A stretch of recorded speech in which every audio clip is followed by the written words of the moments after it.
Picture this. You walk into a grocery store with a $5 bill. You fill your cart with bread, milk, eggs, butter, chicken, vegetables, coffee, sugar. Enough food to feed your family for an entire week. You get to the register. The cashier rings it up. Total $4.87. You get change back. This wasn't a fantasy. This was 1960, and it was normal. Today, that same $5 buys you 1 gallon of milk, maybe? So what happened? Where did the money go? And why does everything cost so much more while paychecks barely moved? This is the story of how America got expensive and why your grandparents don't understand why you're broke. Let's break down that $5 grocery bill from 1960. Here's what you actually got. Loaf of bread for $0.2, gallon of milk for $0.49, dozen eggs for $0.57, pound of butter for $0.75, whole chicken for $0.87, 5 pounds of potatoes for $0.39, pound of coffee for $0.75, 5 pounds of sugar for $5.59, a pound of bacon for $0.65. Total $5.26, and we're already over budget. But cashiers rounded down, or your neighbor worked at the store and gave you a discount, or you had coupon. The point is, $5 fed a family for a week. But here's the thing most people forget. Wages were different too. The average American worker in 1960 made about $1.2 per hour. Minimum wage was $1. So that $5 grocery bill, that was 5 hours of work. Today,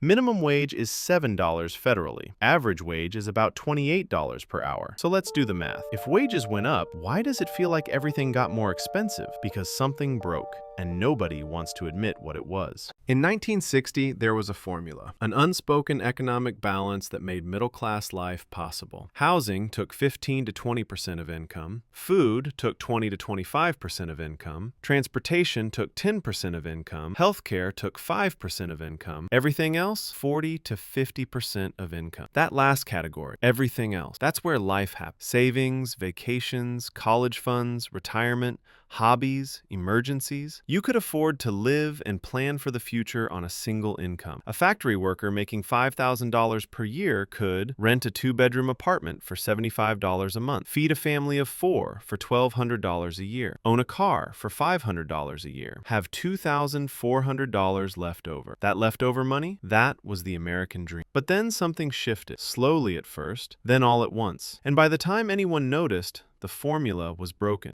The first crack appeared in housing. In 1960, the median home price was $11,900. The median household income was $5,600. That's a 2.1x ratio, meaning a house cost about 2 years of salary. Today, the median home price is $430,000. Median household income is $75,000. That's a 5.7x ratio, nearly 6 years of salary. But it gets worse, because that's just the purchase price. In 1960, mortgage rates were around 6%, but houses were cheap, so monthly payments were manageable. A $12,000 house with a 20% down payment and a 30-year mortgage at 6% cost about $57 per month. On a $466 monthly salary, that's 12% of income. Affordable? Today, a $430,000 house with 20% down and a 7% mortgage rate costs about $2,280 per month. On a $6,250 monthly salary, that's 36% of income. That's 3 times the percentage your grandparents paid for the same thing. Just a roof over your head, and we're just getting started. In 1960, healthcare was almost free. Not because the government paid for it, because it just didn't cost much. A doctor's visit, that is, hospital stay, per day, which is $15 to $30. Giving birth is $200 to $300 total. Health insurance, if you even had it, would be $20 per month for a family. Most people didn't have insurance. They didn't need it. They paid out of pocket because the costs were reasonable. Then everything changed. Insurance became standard in the 1970s. Employer provided seemed like a good deal. But once insurance companies got involved, prices exploded. Because now, instead of patients negotiating with doctors, insurance companies negotiated. And hospitals raised prices because they knew insurance would pay. And insurance companies raised premiums because hospitals raised prices. It's a loop, and it never stops. Today, the average American pays $7,739 per year for health insurance. That's just premiums. Not copays, not deductibles, not out-of-pocket costs. A family of 4 pays over $25,000 per year for healthcare. In 1960, that entire expense was maybe $500. That's a 5,000% increase. Wages did not increase 5,000%. In 1960, college was cheap, almost embarrassingly cheap. Tuition at a public university cost about $200 to $400 per year. Room and board also cost $600 to $800 per year. With books as low as $50 per year, it gives us a total cost of about $1,000 per year. A student could work a summer job for 40 hours a week for 12 weeks, and make $480, work part-time during the school year and make another $300, and his total earned would be $780. Not quite enough, but close. Parents kicked in a little. Maybe the student took a small loan, graduated with $2,000 to $3,000 in debt, paid it off in 2 years. Well, today, the average public university costs $28,000 per year, which includes tuition, room, board. A student working minimum wage for a full summer makes $3,480. Work part-time during school and make another $2,175, which brings his total earned to $5,655. Not even close to $28,000, so students borrow. The average graduate leaves with $30,000 to $40,000 in debt. Some have 6 figures, and the jobs they get don't pay enough to clear it quickly because wages didn't keep up. Here's the part that breaks the whole system. From 1960 to 2026, productivity increased by 260%, meaning American workers produced 2.6 times more value per hour than they did in 1960. If wages had matched productivity, minimum wage would be $26 per hour today. The average wage would be around $72 an hour. Instead, minimum wage is $7.2. Average wage is $28. Why? Because starting in the 1970s, productivity and wages decoupled. Workers produced more. Companies made more profit, but the workers didn't get paid more. The money went to executive salaries, shareholder dividends, stock buybacks, overseas expansion, not to the workers who generated the value. And this is why the formula broke. In 1960, productivity gains were shared. When companies made more money, workers got raises. After 1980, productivity gains went to the top. Workers got cost of living adjustments, maybe. So while everything got more expensive, like housing, healthcare, education, paychecks barely moved, and the gap between what things cost and what people earn kept growing. But wait, if wages stagnated, how did people keep buying things?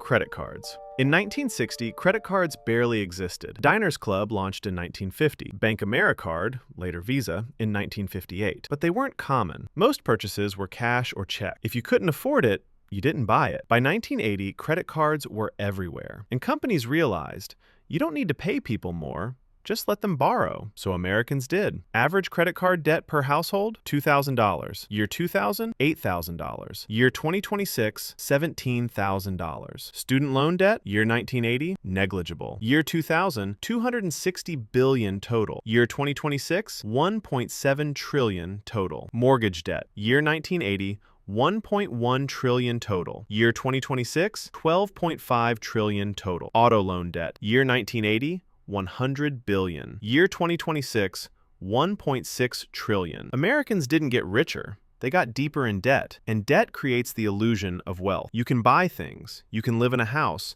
drive a car, send kids to college, but you don't own any of it. The bank does, and every month a chunk of your paycheck goes to interest payments instead of building wealth. In 1960, your paycheck built a future. In 2026, your paycheck services debt. Let's go back to that grocery store. In 1960, you walked in with $5 and fed a family for a week. In 2026, you walk in with $5 and get 1 gallon of milk and maybe a loaf of bread if it's on sale. But let's be fair.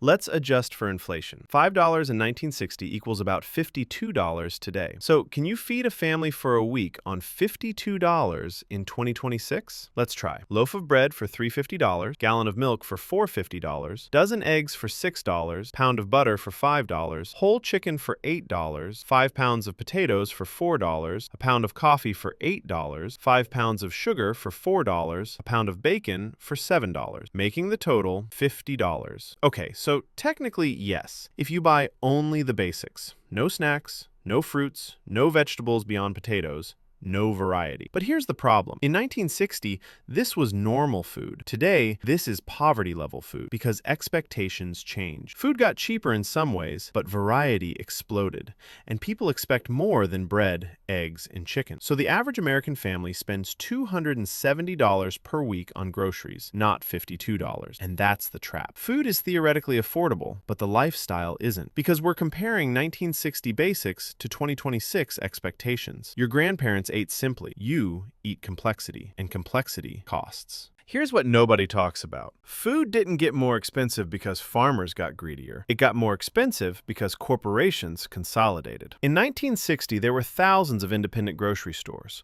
Local chains, regional markets, competition kept prices low. By 2026, 4 companies control 65% of the U.S. grocery market: Walmart, Kroger, Costco, Albertsons. When 4 companies control most of the market, they control prices. Same thing happened in every industry. 4 airlines control 80% of flights. 3 companies control 90% of beer. 2 companies control 90% of glasses. Yes, eyeglasses. 1 company controls 90% of internet search. Monopolies don't compete, they extract. And when companies don't compete on price, prices go up. So even though productivity increased, even though technology improved, prices didn't fall, they rose. Because fewer companies meant less competition meant higher profits. And those profits didn't go to workers, they went to shareholders. Right now, in 2026, the average American is drowning. 63% of Americans live paycheck to paycheck. 54% couldn't afford a $1,000 emergency expense without going into debt. Average rent for a 1-bedroom apartment is $1,750 per month. Average car payment is $550 per month. Average student loan payment is $400 per month. Average credit card payment is $250 per month. Average health insurance is $650 per month for an individual. That's $3,600 per month before food,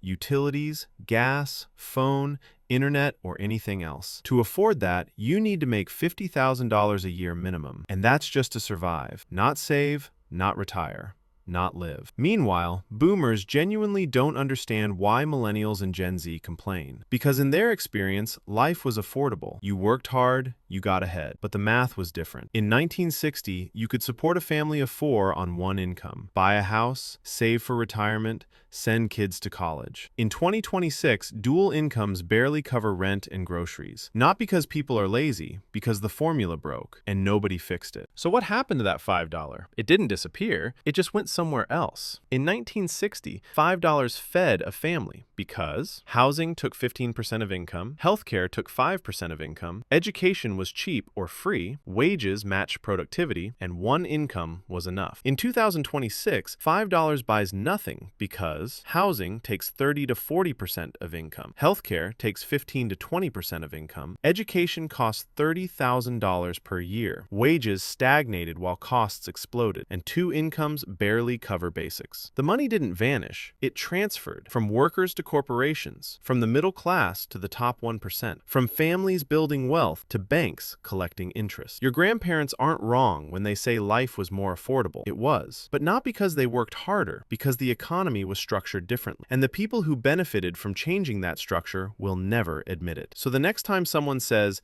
just work harder, show them this, that you have to work 5 times more for the same thing. That's not laziness, that's math, and math doesn't lie.